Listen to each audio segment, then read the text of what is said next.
Good morning, everybody. Welcome to today's Reading the Red back in Dorset. And here comes the rain. Great week, but I think it'll be different this week.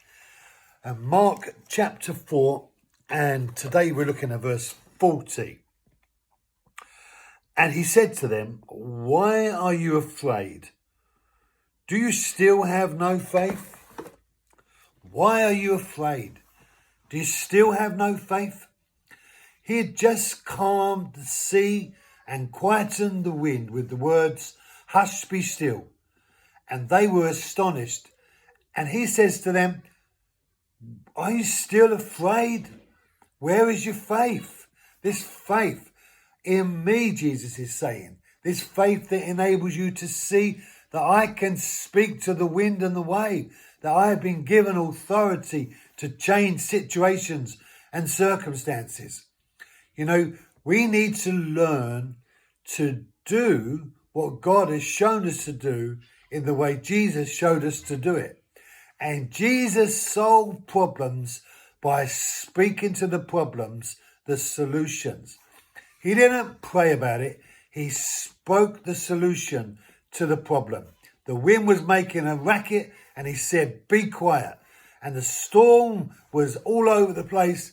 And he said, "Hush, be still."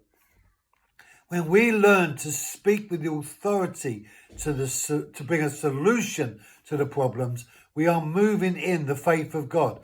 Now, I know that's a journey, but small steps make pace forward. We need to learn to speak to the problem.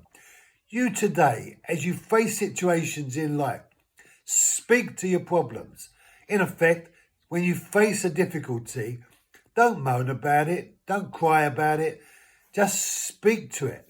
If there are issues going on in your life that you've never been able to bring resolve to, speak to the problem. Learn to exercise your faith. Learn to send your faith off to work.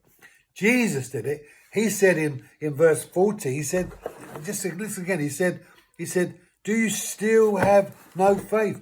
And the reason he was able to say that was because they were questioning, even though they had just seen something. He said, "Do you still have no faith?"